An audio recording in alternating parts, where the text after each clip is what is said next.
So this is awkward. A couple of days ago, I posted a video called Microsoft Admits Their Mistake, in which I discussed how they finally ditched the system requirements for Windows 11, but in doing so, they were going to display an incompatible watermark on the desktop in addition to the incompatible warning in the settings section. No security or quality of life updates and no warranty for any issues caused by incompatible hardware. Except none of that is true. I was reading the comments on that video and one comment in particular pointed out that everything was okay besides the TPM thing. I was misinformed about the TPM requirement specifically. It is true that 1 week before, the news broke that Microsoft wasn't budging on the TPM requirement. So I thought maybe they ditched all of the system requirements, but TPM remained non-negotiable. Just to double check, I went to the Tom's Hardware article that I used as my source to see if it mentioned anything about that. I couldn't find anything. The article said that you can install it on incompatible hardware with all the previously mentioned caveats. Incompatible hardware by definition would include a device without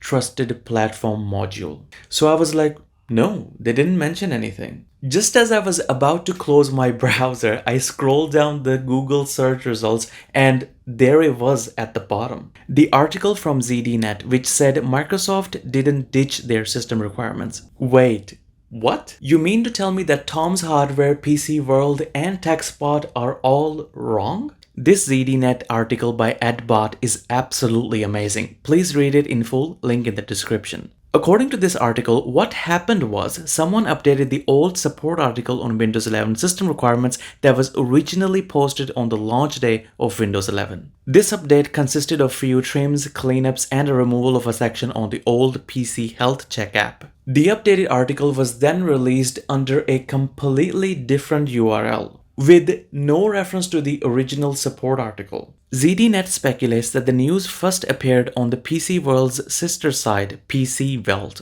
and then it was translated and reported on different platforms. By the way, all of these articles are still up. What the fuck, guys? But maybe ZDNet got it wrong. Why else would their articles be still up? So I decided to test the claims myself. I downloaded the latest version of Windows 11 through Rufus, made an incompatible virtual machine without secure boot and TPM, and I can confirm it wouldn't go past this screen without registry edits. I tested it both in UEFI and the legacy BIOS. Those caveats for incompatible hardware were originally posted back in 2021. I think Microsoft knows that some users use Rufus or other registry edits to forego the requirements, so they want to inform those users of the downsides. Okay, I mostly use Tom's Hardware for the news that I report on. I get the source they use from them, read and vet the source, report on the news using that source, then I credit Tom's Hardware for their take on the news,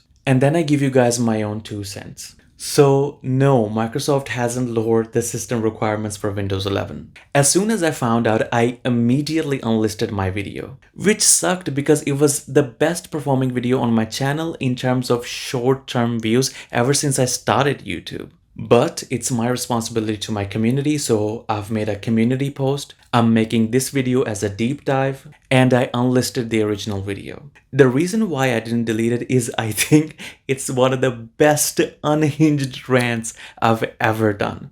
You all, just admit you up. How stubborn and egotistical do you have to be, you mother.